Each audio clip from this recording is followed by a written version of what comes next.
ታላቅ የሰላማዊ ሰልፍ ጥሪ በዋሽንግተን ዲሲ በዩናይትድ አረብ ኤምሬትስ ኤምባሲ የአብይ አህመድ ሰራዊት የአማራ ህዝብን እየጨፈጨፈ 2 ዓመታት ዘለቀ።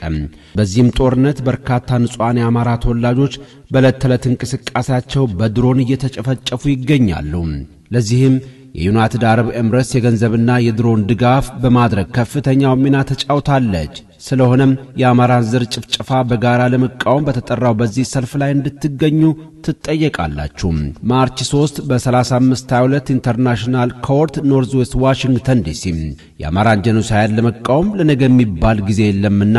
ሁላችሁም ድምጽ እንድትሆኑ ተጠርታችኋል። አዘጋጆች የዲሲ ግብረ ኃይል፣ ዋ የአማራ ድርጅት፣ ፋና የአማራ ድርጅት፣ ጋሻ አማራ፣ ሞሃተዋዶ አማራ ትንሳኤ እንዲሁም ግሎባል አማራ ኮሊዥን ናቸው። የፊታችን ማርች 3 በ3522 ኢንተርናሽናል ኮርት ኖርዝ ዌስት ዋሽንግተን ዲሲ እንገናኝ። አድዋን በህብረት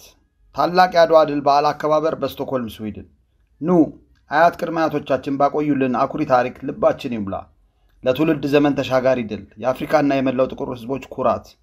የጀግንነት ማመሳከሪያ አድዋ። ቀደምት አባቶቻችን የአድዋን ድል በጋራ እንዳስመዘገቡ ሁሉ እኛም በህብረት በመሆን 129ኛውን የአድዋ ድል በዓል በድምቀት ለማክበር ዝግጅታችንን ጨርሰናል። በዕለቱ ልዑል ዶክተር አስፋው አስራት በክብር እንግድነት ይገኛሉ። በተጨማሪም ህፃናት በባህላዊ የአገር ባህል ልብስ አሸብርቀው ይታያሉ። የተለያዩ የታሪክ ጽሑፎችና የኪነ ጥበብ ስራዎችም ይቀርባሉ። የአገር ባህል ምግቦችም ተዘጋጅተዋል። ቀን ማርች 1 2025 ሰዓት ከ13 ሰዓት ጀምሮ። ቦታ ሃሉንዳ ፎኬቱስ። አዘጋጆች የኢትዮጵያ ድምጽ ራዲዮ፣ የኢትዮጵያ አንድነት ራዲዮ፣ የአማራ ህልውና አንድነት ማህበር፣ ሞረሽ ወገን በህብረት። ዘላለማዊ ክብርና ሞገስ ለቀደምት አባቶቻችን። የ129ኛ አድዋ ድል በዓል መታሰቢያ ከነገ በስቲያ የፊታችን ቅዳሜ ማርች 1 ቀን እንደሚከበር ያውቃሉ?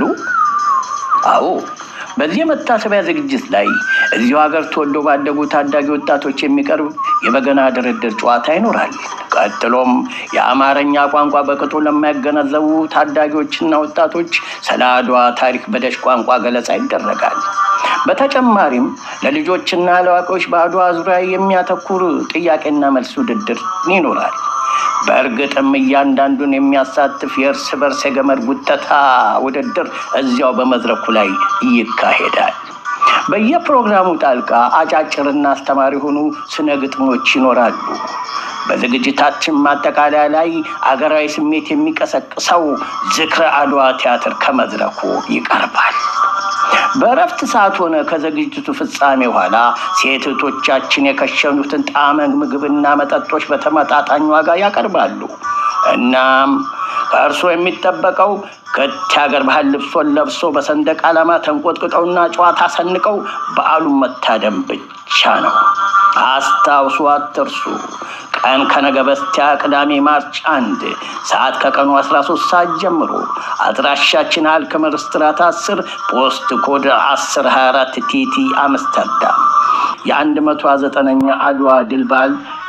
አዘጋጅ ግብረ ኃይል እንኳን ለ129ኛው የአድዋ ድል በዓል አደረሳችሁ እያልን ኑ 129ኛውን የአድዋ ድል በዓል በጋራ እናክብር። በንጉሠ ነገሥት አጼ ምኒልክ ፊታውራሪነት በእቴጌ ጣይቱ የጦር አማካሪነት ከዛሬ 129 ዓመት በፊት አባቶቻችንና እናቶቻችን ወራሪና ቅኝ ገዢዎችን ያሳፈሩበት፣ የሰው ልጅ ሁሉ እኩል መሆኑን ያስመሰክሩበት፣ እንዲሁም ለሌሎች በቅኝ ግዛት ስር ለነበሩ የአፍሪካና ሌሎችም ሀገራት መነቃቃትን ፈጥረው ቅኝ ግዛትን እንዲያከትም ያስቻሉበት ታላቁ አድዋ ዛሬም ነገም የምንኮራበትን ይህን አኩሪ ድል ታሪክ ዛሬ የአማራ ህዝብ የገጠመውን የህልውና አደጋ ለመቀልበስ ደጀን የምንሆን በተለያየ ዓለም ያለን የአማራ ማህበራት አንድነታችንን በሚያጠናክር መንገድ በተለያዩ ዝግጅቶች ዓለም አቀፉ የአማራ ግብረ ኃይል ስር ከተሰባሰቡ 6 ማህበራት በየሀገራቱ ባሉ የአማራ ማህበራት አማካኝነት በደመቀ ሁኔታ እናከብራለን። በዚህ ወቅት አማራ የገጠመውን የህልውና አደጋ ለመቀልበስ ፋኖ መር የሆነውን የህልውና ትግል ደጋፊ የሆናችሁ አማራውያንና ኢትዮጵያውያን በዓሉ በደመቀ ሁኔታ እንድናከብር እያሉ ጥሪያቸውን ያስተላልፉላችኋል። አንደኛ የአማራ ማህበር በኑምበርግ ጀርመን፣ ቀኑ ማርች 1 2025፣ ቦታው አዳም ክሌን ስትራስ 6 9429 ኑረምበርግ፣ ሰዓቱ ከ13 ሰዓት ጀምሮ። ሁለተኛ በስዊድን አማራ ማህበር አሉንዳ ክሎቨር ቬገን 18፣ ቀኑ ማርች 1 2025፣ ሰዓቱ ከ14 ሰዓት ጀምሮ። ሶስተኛ በኢንዲያናፖሊስ የአማራ ማህበር ቀኑ ማርች 1 2025 ሰዓቱ ከ2 ፒኤም ጀምሮ። አራተኛ የአማራ አንድነት ማህበር በእስራኤል ቀኑ ማርች 2 2025 ሰዓቱ ከ16 ሰዓት ጀምሮ። ቦታው ሽሎሞ ሐሜለህ 47 ሉድ። አምስተኛ የአማራ ማህበር በስዊዘርላንድ ቀኑ ማርች 8 2025 ቦታው ሎዛን ሰዓቱ ከ12 ሰዓት ጀምሮ ኒዴይ ላይ። ስድስተኛ የአማራ ማህበር በፈረንሳይ ፓሪስ ማርች 8 2025 ቦታው 52 ፓላስ ቶርሲ ሰዓቱ 12 ሰዓት ጀምሮ። በድጋሚ የከበረ ጥሪያቸውን ያስተላልፉላችኋል። ሰላም ጤና ይስጥልን ተመልካቾቻችን፣ እንደምን ዋላችሁ እንደምን አመሻችሁ። ከአንከር ሚዲያ ዝግጅት ክፍል የአክብሮት ሰላምታችንን እናቀርባለን። አብይ አህመድ ሞቃዲሾ አውሮፕላን ማረፊያ ከመድረሱ 30 ደቂቃዎች በፊት የሞርታር ጥቃት መፈጸሙን የተለያዩ የመረጃ ምንጮች አመለከቱ። በተለይም አንድ የሞርታር ጥይት በአውሮፕላን ማረፊያው ጋራዥ ላይ ማረፉን ነው የደረሰን መረጃ የሚያመለክተው። ከዛ አስቀድሞ በአቅራቢያ የምትገኝ ባላድ የተሰኘችን ከተማ አልሸባብ በቁጥጥር ስር ያደረገ ሲሆን ምናልባትም ለአውሮፕላን ማረፊያው ጥቃት ዝግጅት ያደረገ እንደነበረ ነው የተለያዩ የመረጃ ምንጮች በመግለጽ ላይ የሚገኙት። የሞርታር ጥቃቱ ከተፈጸመ ከ30 ደቂቃዎች በኋላ የአብይ አህመድ አውሮፕላን ወደ ሞቃዲሾ አውሮፕላን ማረፊያ ማረፏን ነው የተመለከተው። በአልሸባብ የተሰነዘረ ጥቃት እንደሆነም ተገልጿል። አልሸባብም ኃላፊነቱን መውሰዱን ነው መረጃዎች የሚያመለክቱት። ሌሎች በርካታ መረጃዎችም አሉ። እነሱን ይዘን ከእናንተ ጋር ቆይታ የምናደርግበትን የዛሬውን የአንከር የመረጃ ክፍለ ጊዜ እንድትከታተሉ እንጋብዛለን። እኔ መሳይ መኮንን ከዋሽንግተን ዲሲ እንደዚሁም ገለታው ዘለቀ ከቦስተን ማሳቹሴትስ በጋራ በመሆን ነው። አብራችሁን ኑ። መልካም ጊዜ።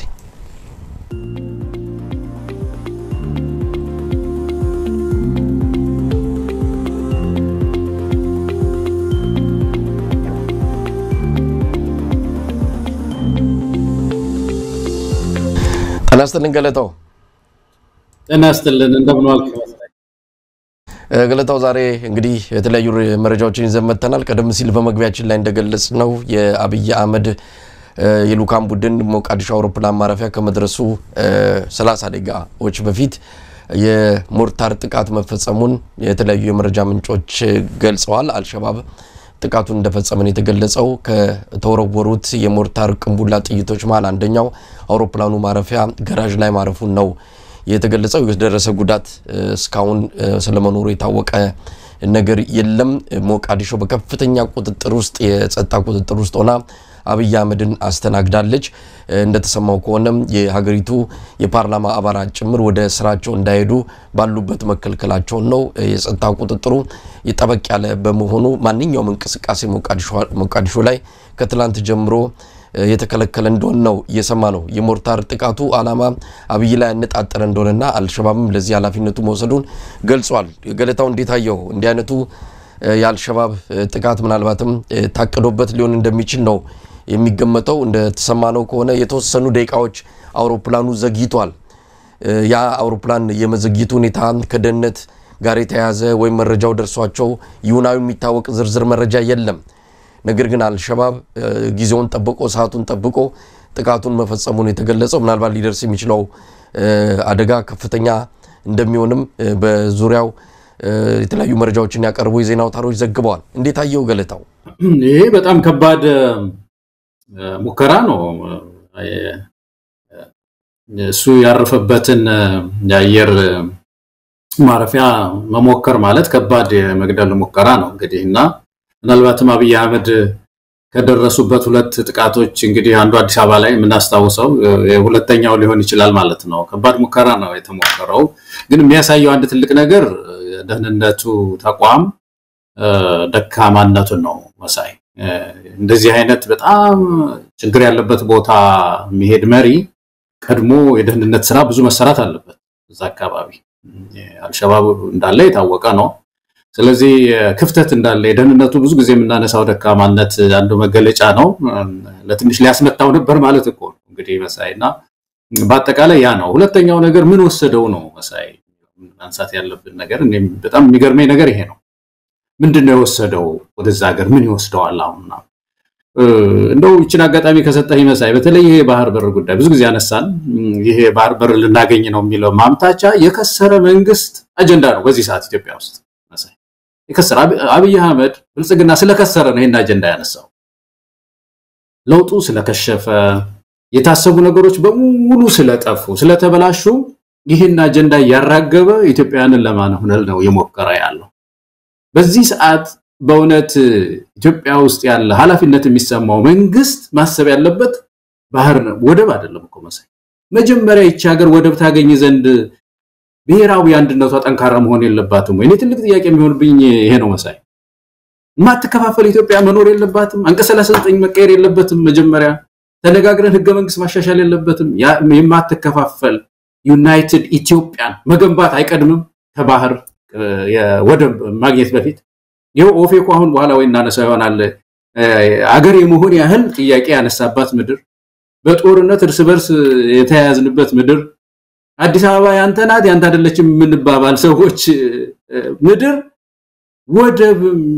ይሄ ነው ወይ አጀንዳው? አሁን በዚህ ሰዓት ይህችን ሀገር የሚመራ ሰው የምክክር ጊዜ ነበረ ማድረግ የነበረበት። ተመካክሮ ጠንካራ የሆነች በእግሯ የምትቆም ኢትዮጵያን መገንባት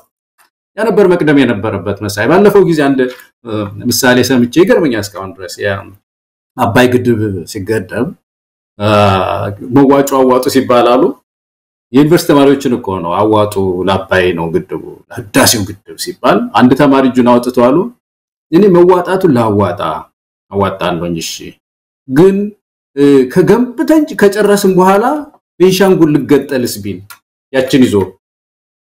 ይሄ እኮ ብሔራዊ ጥያቄ የኢትዮጵያ ብሔራዊ ጥያቄ እኮ ነው። ቅርስ እንዳንይዝ አድርጎናል እኮ።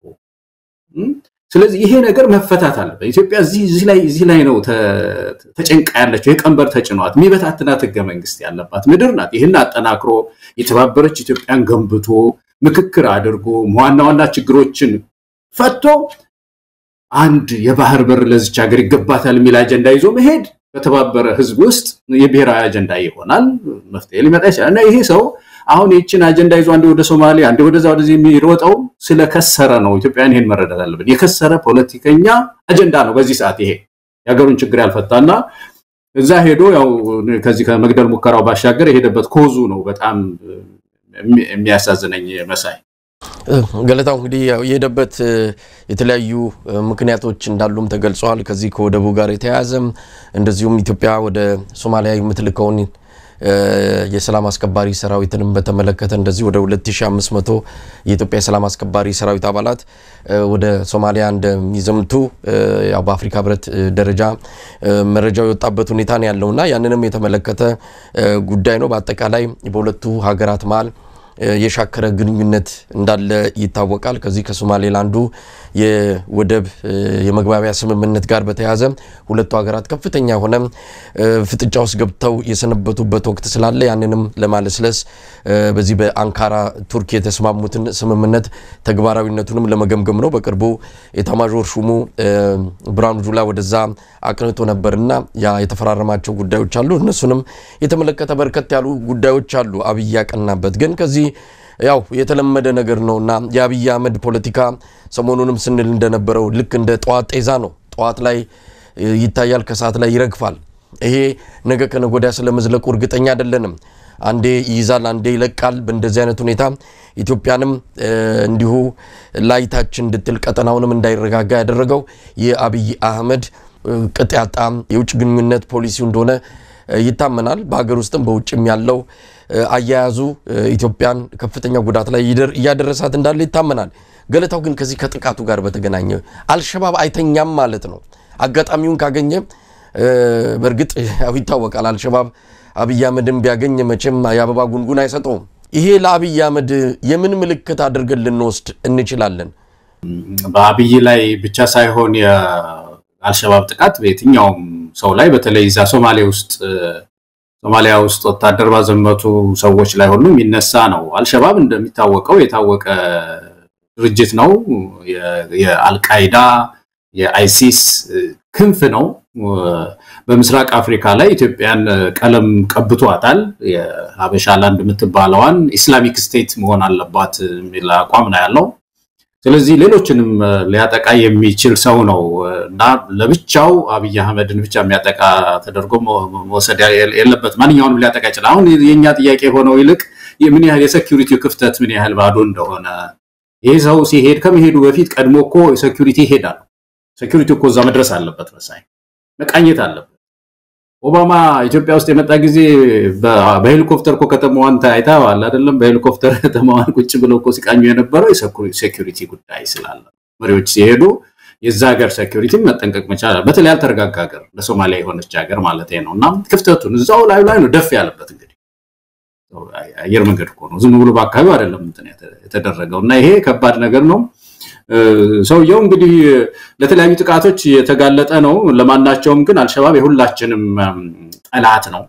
አብይ አህመድ ብቻ ሳይሆን የኢትዮጵያ ጠላት ነው ኢትዮጵያውያን ጠብቀን ልንታገለው የሚገባ ነው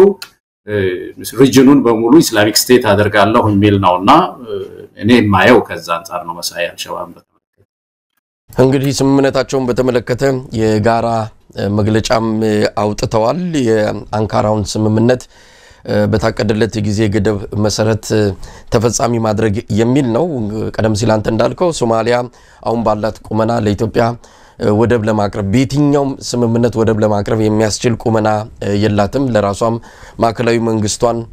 በደንብ አጽንታ ያዘች አይደለችም ከስድስቱ ፌደራል ስቴቶች ሶስቱ ከሷ ጋር አይደሉም ሌላውንም ቢሆን ከሞቃዲሾ ባለፈ አብዛኛውን አካባቢ አልሸባብና ሌሎች ጎበዝ አለቆች ተከፋፍለውት ያለበት ሁኔታ ነውና በዚህ አይነት መንግስታዊ ቁመና ላይ ካለ የሶማሊያ መንግስት ጋር የሚደረግ ስምምነት ምን ትርጉም አለው የሚል ነው ቀደም ሲል ያልካቸውም በተለይም ደግሞ የሀገር ውስጡን ጉዳይ ሳይጨርስ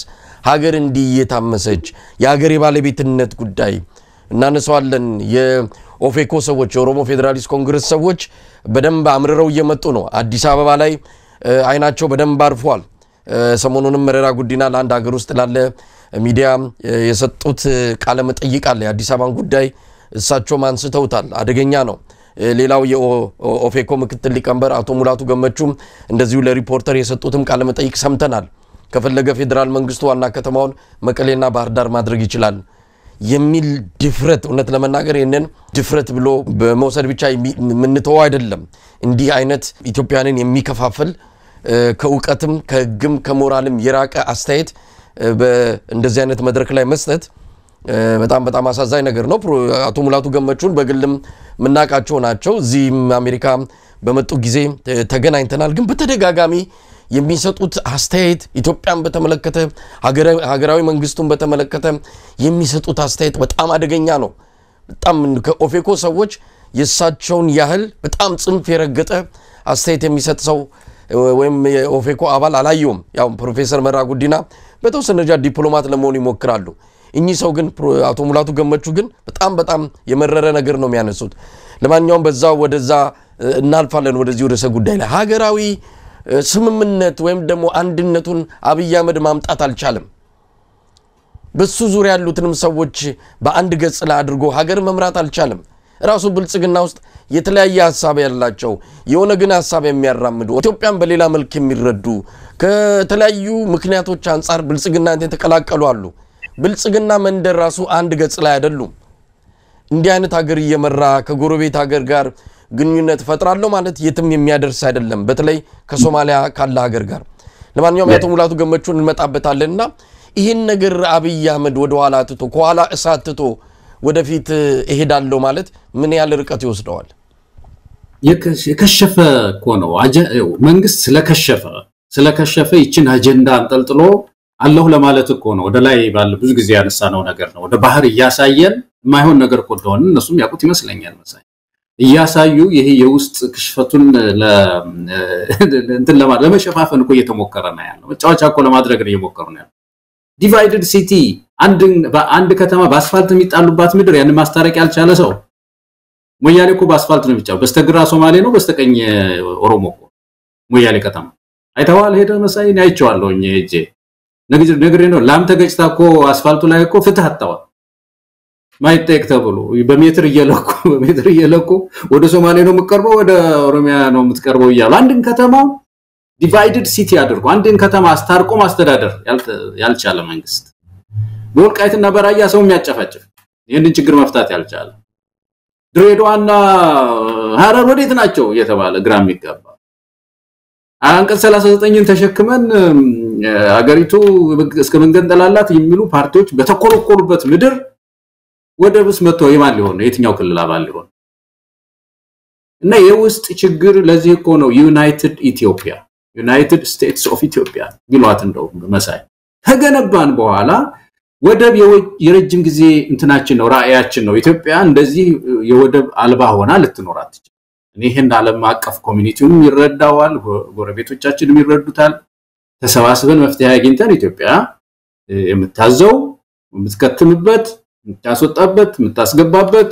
ባህር ኃይሏን የምታሰማራበት ይኖራታል በእርግጠኝነት ይኖራታል መሳይ ይሄ ተነጋግራ በሰጥቶ መቀበል በብዙ ነገር አንዳንድ የተፈጥሮ ሁኔታዎችም ያመቻቹላት ቦታዎች ስላሉ ግን ይሄ ከፍተኛ ስራ ይጠይቃል ዲፕሎማሲ ይጠይቃል ዝም ብሎ መሮጥ አይደለም አሁን ሶማሊያ ውስጥ ያልከው እኮ ነው በተለይ ሶማሊያ ሲተረጋጋ መጀመሪያ በእግሯ ተቆም እንደ ሶማሌላንድ ውስጥ አሁን አብዛኛውን በጣም የሚያስገርም ነገር ወደ ምንጠቀው በርበራ አብዛኛው ምናስወጣውና ምንስገበው በሶማሌላንድ በኩል ያው ሶማሊያ እንደምታውቀው ያልሸባብን ችግር ስላለ ምንም ስላለ በጣም ሊሚትድ ወደ ኦሮሚያ አካባቢ ያሉ ምንድነው ቃዎችን ነው ምንጠቀምበት በሶማሌ በኩል በሞቃዲሾ አካባቢ ማለት ነው አብዛኛው በዚህኛው ሶማሌላንድ ነው የሶማሌላንዱን እየዘጋው ነው ያለው ይሄው ታክስ ልትጨምር ትችላለች ማውጣት ማስገባታችን ልታወሳስብብን ትችላለች ብዙ ችግር ሊፈጠር ብቻ አስከፍቷታል ኦሬዲ በተለይ አሁን ደግሞ ተከታታይ የሚያደርገው ነገር ሶማሌላንድን እያስከፋና ያለው ስለዚህ እኔ የዚህ ወደብ ነገር ሲነሳ በተለይ በቴሌቪዥንም እየተነሱ ዶክተር አብይ ይሄንን አጀንዳ ነሱ ታላቅ መሪ ናቸው ያሉ በኢትዮጵያ ቴሌቪዥን ቀረጥ በመንከፍልበት ቴሌቪዥን ላይ የኢትዮጵያን ህዝብ ያደነቆሩ ነው ያሉትና የኢትዮጵያ ህዝብ ሊነቃ ይገባል መጀመሪያ ያልከው መሳይ የቤት ስራ መጀመሪያ እስቲ አንድ እንሁን መጀመሪያ አንድ ሆነን በአንድ ድምጽ ይሄ ብሔራዊ አጀንዳችን ነው እኛ የተባበርን ህዝብ ነን የማንከፋፈል እንደሌላው ሀገር የፈረንሳይ ህገ መንግስት ፕሪያምብሉ መግቢያው ላይ ኢንዲቪዚብል ኔሽን ነን ይላል መሰለኝ ማንከፋፈል ይላል ይሄም ሀገር ያው መቼም በተለይ ፓስፖርት ምናምን ሲቀበሉ ያቆታል እዚህ አሜሪካ ወደ አሜሪካነት ሲቀየሩ ማለት ነው ምንድነው የሚለው ዋን ኔሽን አንደር ጋድ ኢንዲቪዚብል ይላል ማንከፋፈል ከእግዚአብሔር በታች አንድ ነን ይላል ይሄንን እጃችሁ ላይ እንደዚህ አርጋችሁ ባንዲራ ይዛችሁ የሚያስብሉት እኮ ብዛነት የለም ማለት አይደለም ስፓኒሽ የለም ማለት አይደለም ጥቁር የለም ማለት ነጭ የለም ማለት አይደለም ግን ፖለቲካሊ ኢኮኖሚካሊ ዩናይትድ ነን ነው ኢትዮጵያ ውስጥ እንደዚህ አይነት ኔሽን ናሽናሊቲ ኢን ዘ ፒፕል ብለን መሬት ተከፋፍለን አንድ ከተማ ለሁለት ይሄው አሁን ሊገነጣጡላቻችን ከተማ እንግዲህ በስተግራ በስተግራ ሶማሊያ ነው ያለው በስተቀኝ ኦሮሚያ ነው ያለው መሳይና እኔ ህዝቡ ነው የሚያሳዝነኝ እኮ በጣም ህዝቡ ሻገር ሲል አስፋልቷ ሶማሌ ክልል ገባው ይላል ሻገር ሲል እዚህ በቆሎ ገስቶ ሲመጣ አሁን ኦሮሚያ ክልል ነኝ የሚልባት እኮ ምድር ነው ያለነው እነዚህ ነገሮችን ማስታረቅ ይቀድም ነበር ዋናው ትልቁ ነገር ይሄ አጀንዳ ብልጽግና ይሄን አጀንዳ ያነሳው ስለከሰረ ነው መሰለኝ ስለከሰረ ይሄን እዚህ አጀንዳ ላይ ተንጠልጥሏልና እኛ እንደው ኢትዮጵያን ማውረድ ነው ያለብን የሚመስለኝ ገለታው እንግዲህ የኦሮሚያ ክልል ወቅታዊ ሁኔታን በተመለከተ ሰሞኑን በኢሊሊ ሆቴል የተደረገው የሁለቱ ፓርቲዎችና የተለያዩ የኦሮሞ የፖለቲካ የሲቪክ ማህበራት ስብሰባ በተመለከተ ያወጣውን ያቋም መግለጫ የኦሮሚያ ክልላዊ መንግስት ውድቅ አድርጎታል ድራማው በጣም አስቂ ነው ስብሰባውን ያዘጋጀው ብልጽግና መግለጫውንም ያረቀቀው ብልጽግና አሁን ደግሞ ደርሶ መግለጫውን የሚቃወመው ደግሞ ብልጽግና ነው ቲያትሩ ድራማው ተውኔቱ ቀጥሏል እንግዲህ በመግለጫው ላይ የተነሳው በዋናነት የሽግግር መንግስት በኦሮሚያ ይቋቋም ነው የተመረጠ መንግስት ስላለ ይሄ ሽግግር መንግስት የሚለው ሐሳብ ተቀባይነት የለውም ብሏል ኃይሉ አዱኛ የኦሮሚያ ክልላዊ መንግስት የኮሙኒኬሽን ቢሮ ኃላፊ በአጠቃላይ ስብሰባውን የኮነነበት ሁኔታ ነው ያለው እንግዲህ ሌላው ቢቀር ወደ 11 የሚጠጉ የብሔራዊ መረጃ ደህንነትና የመከላከያ የተወከሉ 11 ሰዎች ከመንግስት አሉኮ ያው መንግስት እንደ ብልጽግና እንደ ፓርቲ ባይሆንም እንደ መንግስት ሰዎች ልኳል ተሳትፏል እስከምናቀው ድረስ በጀርባ ማን ነው ይሄንን ስብሰባ ያዘጋጀው ማን ነው የሚዘውረው የሚለውንም በደንብ አስተማማኝ በሆነ የመረጃ ምንጭ አጣርተን የደረስንበት ነው ብልጽግና ነው ያዘጋጀው እነ መረራ ጉዲና ቅዱም አልነበራቸው ሰሜኖቹ የመጡብን ነው ካልተባበርንና አንድ ሆነን ካልታየን ይሄ ስልጣን ከጃችን ይወጣል በሚል ሽመልስ አብዲሳና አብይ አህመድ የኦሮሞ ፖለቲካ ፓርቲ መሪዎችን በተለይ መረራ ጉዲናን ዳውድ ኢብሳን ጠርተው ነው ይሄ ስብሰባ እንዲዘጋጅ ያደረጉት። አሁን ስብሰባውን ውጤቱ ከታወቀ በኋላ ውጤቱንም መግለጫውንም በማውጣት ራሱ ብልጽግና ነው የመሪነት ድርሻው የነበረው። ነገር ግን የለውበትም አይነት ቲያትር ለመስራት እየሞከረ ነው። የኃይሉ አዱኛ መግለጫ ያንን የሚያሳይ ነው። ለማንኛውም በመግለጫው ላይ የወጣውን ሌሎች አካላትም አውግዘውታል። በሶማሌ ክልል የሚንቀሳቀሱ ሀገራዊና ክልላዊ ፓርቲዎች መግለጫ አውጥተዋል። 4 የሚሆኑ የኦጋዴን ብሔራዊ ነጻነት ግንባር ኦብነግን ጨምሮ ሌሎች ፓርቲዎች የጋራ መግለጫ አውጥተዋል። ሞያሌን፣ ድሬዳዋን፣ ሌሎችንም የኦሮሚያ ክልል አካል ናቸው በሚል የወጣውን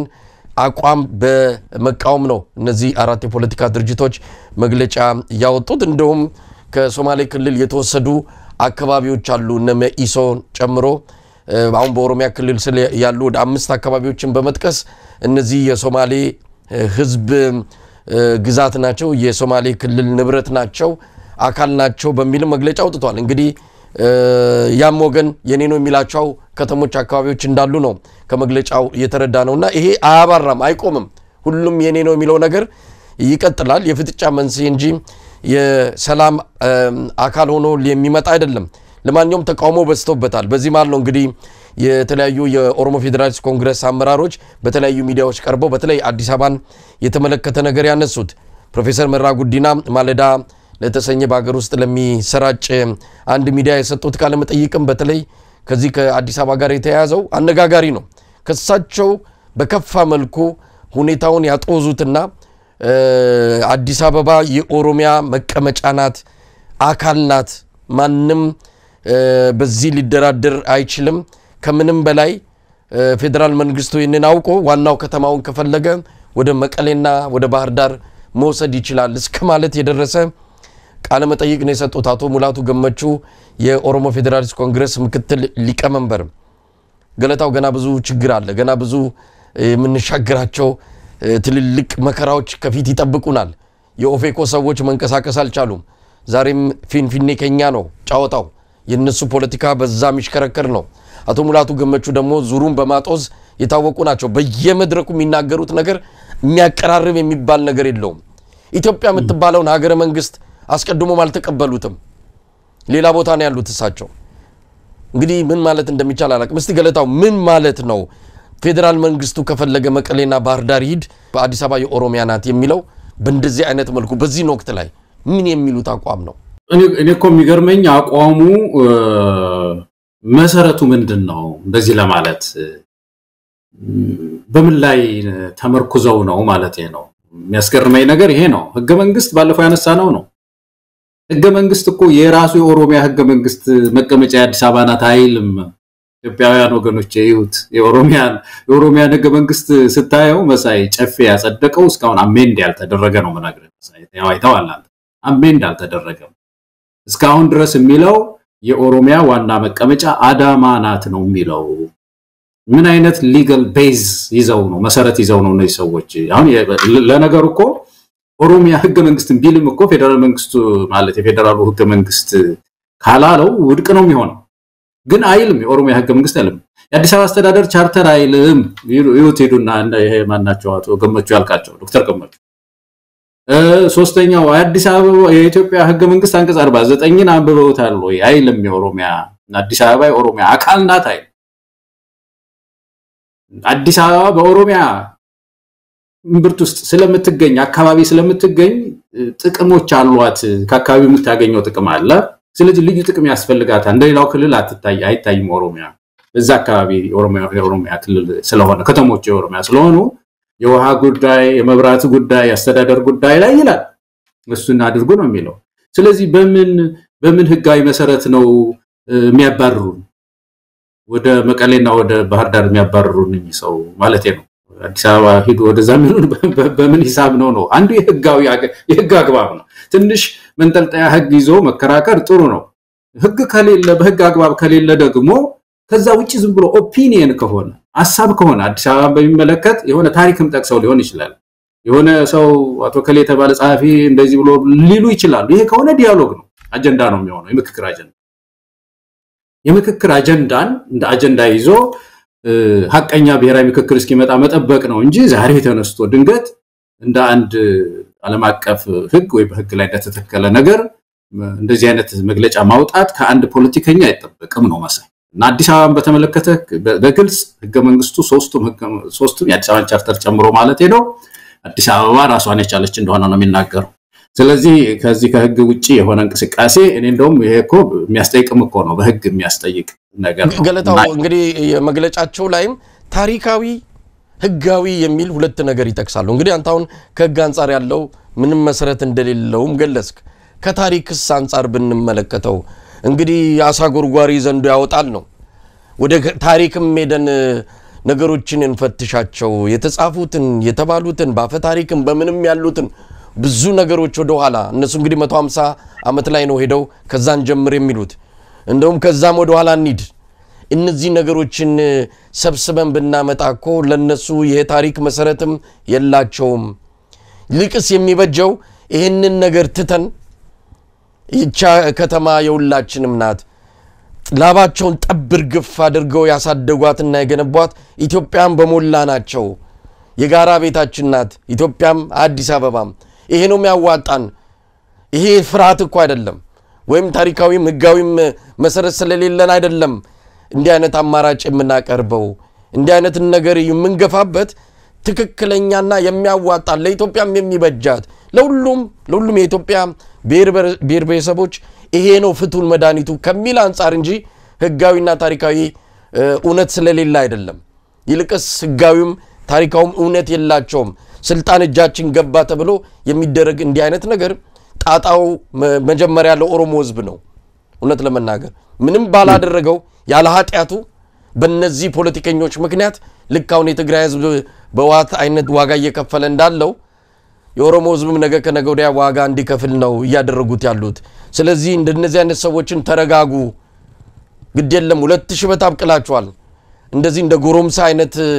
በተገኘው መድረክ ላይ ሁሉ እንዲህ አይነት ህዝብን ከህዝብ የሚያጋጭ አደገኛ መልእክት ማስተላለፍ ማንንም አይጠቅምም የሚለው ነገር በደንብ ሊነገራቸው ይገባል ገለታው አንድ መለየት በጣም የለበት ነገር ምንድነው በፖለቲካ በአስተዳደር ውስጥ ታሪካዊ የሚባል ነገር የለም ታሪካዊ ዝም ብለህ ልትወያይበት ትችላለህ ልትነጋገርበት ትችላለህ ህግ ሆኖ እስኪተከል ድረስ ታሪክ ምን ታሪክ ያልሆነ አይችልም በመሰረቱ ክልልም ከተማም በታሪክ ላይ የተመሰረተ ነገር አሁን አውስትራሊያ ውስጥ አቦሪጂኒዝም የሚባሉት እንትኖች ፒፕል እንደምታውቀው ህዝብ አሉ እና የአውስትራሊያ ሌላው ህዝብ ደግሞ አብዛኛው ያው ከእንግሊዝ ነው ሄደው እና እንግዲህ ምን አይነት ክርክር ነበረ በዚህ መካከል ኢንዲጂኒየስ የሆን ነው ወይም ደግሞ መጀመሪያዎቹ ህዝቦች እኛ ነን እናንተ መጤዎች ናችሁ የሚል ነገር ይነሳል እንግዲህ የግሩፕ ራይት ጉዳይ ላይ ተከብሯል ማለት አይደለም ወደ ኢላንት እንዳይወስድ ግን የመጀመሪያ የመጣሁት እኔ የሚል ክርክር አለዛ ነበርና በኋላ የመጣው ነገር ምንድነው እስቲ እናንተ እስከየት ነው የመጣችሁት አቦሪጂኒዝም የሚባለው ማህበረሰብ ማለት ሲባል እነሱ ደግሞ ለካ ራሳቸው እኮ ሌላ ሰው የጻፈው አይደለም ራሳቸው ያላቸው አፈ ታሪክ ውስጥ ከሌላ ሀገር ነው የመጡት እነሱ ደግሞ የሰው ልጅ ተነቃናቂ ነው መሳይ ማን ቀድሞ አረፈ የምትለው የለም በቃ ዓለም የተፈጠረችው በንቅናቄ ነው ንቅናቄ ስለዚህ ይሄ እንዲህ አይነት በንቅናቄ መጀመሪያ እኔኛ ጋጥኩት እዚህ ቦታ ላይ መጀመሪያ ካንተስ በፊት ማን ነው ወደሚል ሂሳብ ውስጥ ከገባ ሀገር የልጅ መጫወቻ ነው የምትሆነው ስንተራመስ ሀገር ሳንተክል ነው የምንኖረው ከተማ በመሰረቱ የከሌ ነው አይባልም መሳይ ቤት የከሌ ነው ይባላል መኪና የከሌ ነው ይባላል የሆነ አሁን የኮምፒውተር የኔ ነው እላለሁ ከተማን የሚያክል ነገር የኔ ነው ማለት አይቻልም ከተማ የሁሉም ነው ቤት የሰራ ሁሉ እዛ ውስጥ ጉራጌ ሰርቷል አማራ ሰርቶ ቤት ይኖራል ይነግዳል ኦሮሞ ሰርቶ ይነግዳል ይኖራል የሌላውም ሰው ቤዛ በቃ ሬዚደንት የሆነ ሁሉ የዛ ህዝብ ነው የሚሆነው እንጂ የኔ ነው የሚባል ነገር የኔ ነው የሚባል ኮንሴፕቱ ማለት ነው ስለዚህ ሂስትሪ ጨርሶ እዚህ ውስጥ ዲቤት ውስጥ መግባት የለበትም ያንን ማንሳት ካስፈለገም በብሔራዊ ምክክር ጊዜ አጀንዳ ላይ አሁን ስቲክ እንትን ማድረግ ያለብን አንደኛ በህግ ነው በተጻፈው ህግ ላይ መነጋገር ያለብን እሱንም ደግሞ የሚሻሻል ከሆነ ደግሞ በውይይት ነው ማሻሻል ያለብን በተጻፈው ህግ ላይ እነዚህ ሰዎች በተለይ የኦሮሚያ ህገ መንግስትም ራሱ አዳማናት እያለ የጮኸ ተነስተው አዲስ አበባ ያላቸው ወደ ባህር ዳር ሲሉ እነዚህ ሰዎች ምንድነው ምን አይነት የተሳከረ ዘመን ላይ መጣን ላለው መሳይ ከዛ ባሻገር ግን የአዲስ አበባ ጉዳይ ብቻ ሳይሆን አጠቃላይ ይሄ የኔ አካባቢ የኔ ነው ድሬዳዋ የኔ ናት ወያሌ የኔ ነው ወልቃይት እና ምን ነው ነገር አለ በህገ መንግስቱ ውስጥ ክልል አልተጻፈም የሚያስገርም ነገር ይሄ ነው መሰለኝ ለምሳሌ አሁን የትግራይ አንዳንድ ፖለቲከኞች በህገ መንግስቱ መሰረት ምዕራብ ትግራይ ይላሉ ምንም ዲዛይን አላደረገውም ህገ መንግስቱ ምዕራብ ትግራይ የሚባል አላስቀመጠም እዛ በህገ መንግስቱ ላይ ምንም ግልጽ የሆነ ነገር የለም ሌላው ተውና ኢትዮጵያን የሚያክል ትልቅ ሀገር በጂኦግራፊ ከማን እንደምትዋሰን ሁሉ አያውቃት የኢትዮጵያ ህገ መንግስት ከሶማሌ ከሱዳን አሁን የሌላው ሀገር አሁን የሶማሌ ብታየው በምስራቅ በዚህ እንዋሰናለን በደቡብ በዚህ እንዋሰናለን ምናምን ይላል የሱዳኑም እንደዛ ይላል ሁሉም ሀገር እንደዛ ይላል ዲዛይን ያደርጋቸዋል የኢትዮጵያ የት እንዳለች አይታወቅም በዝም ብሎ አንድ ሰው ዝም ብሎ ህገ መንግስቱን አይቶ የት እንዳለች ከማን እንደምትዋሰን አያውቅም ጎረቤ ድንበራችንን ማያሳውቅም በክልሉም ደረጃም ደግሞ የክልሎቹ ወሰን በህገ መንግስት አልተጻፈም ስለዚህ ኢትዮጵያውያን ይሄ የኔ ነው የአካባቢ የኔ ነው የሚለው ዲያሎግ ውስጥ የሚገባ አጀንዳ ነው ማለት ነው መሳይ ተመካክረን ይሄ ነገር እንደዚህ አይነት መተሳሰሪያ መርሆ ውስጥ ከተተ ስለዚህ ሁሉም የሁላችን የሚሆንበትን ነገር አንፈጥርም ወይ ከዛ ወደ ወደብ እንሄዳለን እስቲ ባካችሁ ብለን ምክክር የምናደርግበት አጀንዳ ነውና ከየትኛው ማቅጣጫ ድሬዳዋ የኔ ናት የሚል ህገ መንግስትም የለም አዲስ አበባ የኔ ናት የሚል ህገ መንግስትም የለም ኢቭን በጣም የሚያስገርም ነገር የአማራን የወሰድክ እንደሆነ የአማራና የትግራይ በተለይ ሁለቱን ህገ መንግስት አሁን የአማራ ህገ መንግስት የአማራን ህዝብ መሬት አልሰጠውም የለውም መሬት የአማራ ህዝብ ምንም ግዛት የለውም የአማራ ህገ መንግስት የሚለው በአማራ ክልል ውስጥ የሚኖሩ ማናቸውም ባለቤት ናቸው ነው የሚለው ጉራጌ ይሁን ኦሮሞ ይሁን ማንንም ለምሳሌ መገንጠል አጀንዳ ሁሉ ድምጽ ይሰጣል መሬቱ ሁሉ የሁሉም ነው የሚለው የትግራይም እንደዛ ነው የሚለው በመሰረት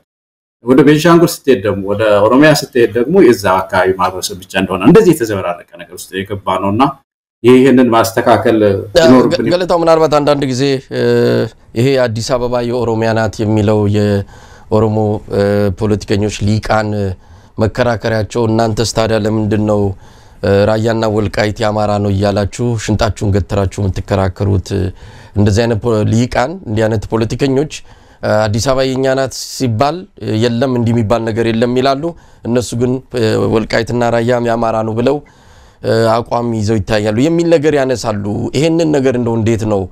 ብዙ ጊዜ ብለናል ብዙ ጊዜም ተናግረናል የወልቃይትና የራያ ጉዳይ የመሬት ጉዳይ ብቻ አይደለም የማንነት ጉዳይ ነው ማንነታችን ይሄ ነው እኛ ያለ ማንነታችን በዚህ ባህል በዚህ ቋንቋ እየተገለጽን ነው ማንነታችንን መልሱልን ነው ማንነት በሪፈረንደም በህዝብ ውሳኔ የሚወሰን አይደለም የሚል ጥያቄ ነው እንግዲህ አንድ አይነት ጥያቄውን የወልቃይት ራያን ጥያቄ ከአዲስ አበባ የኛ ነው አይነት ጋር ለማመሳሰልና እኩል ለማድረግ የሚሞክሩ አንዳንድ የኦሮሞ ሊቃንም ስላሉ ነው ይሄን ነገር በግልጽ መታወቅ አለበት አንደኛ ቅርብ ጊዜም ታሪክ ነው እዛ አካባቢ ማን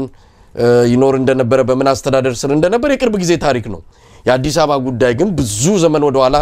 ሄደን ታሪክን ፈትሸን ምናልባትም ቀናነት ካለን በትክክል ያንን አድርገን የምንደርስበት ነው ይሄ ግን የቅርብ ጊዜ ታሪክ ነው ከማንነት ጋር ደግሞ የተቆራኘም ስለሆነ ነው የወልቃይትና የራያ ጉዳይ መፈታት አለበት የህዝቡ ጥያቄ መመለስ አለበት የሚለውን አቋም በፊትም ስናራምድ ነበር አሁንም ከዛ አቋም ጋር አብረን ያለ ነው ነው በዚህ ላይ የምትለው ነገር አለ እንደ መከራከሪያ እንደንትን የሚያነሱት ጉዳይ የወልቃይትና የራያን ጉዳይ ነው ይሄ አዲስ አበባ የኛ ነው የሚሉት ወገኖች እኔ በመጀመሪያ ደረጃ እንደሚሰማኝ ነገር መሳይ የፓን አፍሪካ ንቅናቄ ይሄን ስፒሪት ያመጣች ሀገር ባለፈው አንድ የታሪክ ባለሙያ ሲናገር ሶስት ተከታታይ ድሎች ናቸው አለ አሉላ አጼ ዮሐንስ ደግሞ ጉንዶ ላይ ያደረጉት ተናድል አለ አይደለም ከዛ ሶስተኛው ደግሞ የአድዋ ድሉ እነዚህ ድሎች ጥቁሮችን አነቃቅተው ፓን አፍሪካኒዝም የሚባለው ነው እንግዲህ በ1900 መጀመሪያው ሊባል የሚችለው ኮንፈረንስ ተደረገና ኢትዮጵያ ማዕከል ናት እንግዲህ እንደምታውቀው የአፍሪካን ዩኒየንም የመሰረተችው እቺ ሀገር ናትና እኔ ከዚህ ከአዲስ አበባ ጀምሮ አዲስ አበባ የኔ ናት ከየት አመጡት እኔ እኮ ይሄ ነው የሚገርመኝ ተዋግተው ጠብቀዋት ነው ብቻውን አንድ ብሔር ተዋግቶ ጠብቆ ከጣሊያንም ከምንም ተከላክሎ ብቻውን ስለጠበቀ ነው እሱ ምትወል ወልቃይት አማራና ትግሬ ብቻ የነሱ ብቻ ሆኖ እነሱ ፋይል ቀላጤ የሚላላኩበት ከየት አበጡት እነሱ መሳይ ይችን ሀገር ድንበሯን ለመጠበቅ ጉራጌ አልሞተም የዚችን ሀገር ድንበር ለመጠበቅ ወላይታው አልሞተም የንጉስ ጦና ልጆች አልሞቱም አገሪቱን ድንበሯን ለመጠበቅ መስሎኝ ያን ሁሉ መስዋዕትነት የከፈሉት ዛሬ አንድ ወረዳ ሁለት ህዝብ ብቻ የኔ ነው የኔ አይደለም እንዴት ሊባባልበት ይችላል አዲስ አበባ ኦሮሞ ብቻውን እንዴት ነው የኔ ያላልን የሚችለው ሙያሌንም ከተማ እንዴት ለሁለት ልንቀራመት ገመድ ጉትቻ ውስጥ እንገባለን የዚህ ታሪክ ባለቤት ልጆች እና የነዚህን ጥያቄዎች የነዚህ ሰዎች ጥያቄን ያላመልጠው መሰል እንደ ሀገር ከስረን እኔ አሁን ልክ አሁን ወልቃይት ምናምን ራያ ሲባል የትግሬ ማተብ የአማራ ማተብ ነው የሚታየው የነዚህ ሁለት ህዝቦች ማተባቸው ለክርስቲያኖች ማለት ነው ሙስሊሙም ደግሞ የራሱ የሚለው ነገር አለ እንደዚህ አይደለም መሰል አብሮ የሚበላ ባንድ ትሪ የሚበላ ህዝብ ነው እንደዚህ አይነት ከፓን አፍሪካኒዝም ዘጭ ያደረጉን እነዚህ ኤትኒክ ኢንተርፕረነርስ የሚባሉት የአካባቢ ፖለቲከኞች ነጋዴዎች ናቸው ያዋረዱን አሁን ይሄን ውርደታችንን አይተን ከዚህ መውጣት ነው ያለብን ይመስልኝ መሰል አሁን ሽግግሩ ይሄ ነው አብይ አህመድ ያበላሽብንም ይሄ ነው ስለተበላሽብን እኮ ነው አሁን በየቦታው በቃ ቀዳዳው ይበዛብን እና ይሄንን ማስተካከል ያለብን ይመስለኛል የትኛውም የኢትዮጵያ ክፍል የኢትዮጵያውያን ሁሉ ነው እንዴት ነው እንደ ኢትዮጵያን የሚያክል ነገር የኢትዮጵያውያን ሁሉ ወደዚህ ምህዳር መሻገር አለብን የሚል እኔ እምነት ነው ያለኝ መሳይ በዚህ ማማ ላይ ኢትዮጵያውያን ሁሉ እኔ ኢትዮጵያዊ ስሜቱ ይሄ ነው ብዬ ነው ማስበው ገለታው እንግዲህ ያው የኢትዮጵያ ፖለቲካ ሰሞኑን ከሚጠቀሱባቸው ወይም ደግሞ አጀንዳ ሆነው ከፍ ብለው ከሚታዩ ጉዳዮች አንዱ የዚህ ትግራይን ጉዳይ ነው ከኤርትራ ጋር በተያያዘ የአብይ አህመድ አገዛዝ ዛሬም ተከታታይ የሆነ አቋም ወይም መግለጫ እየሰጠ ይገኛል ያው ይፋዊ የሆነ ነገር ለምን እንደማይገለጽ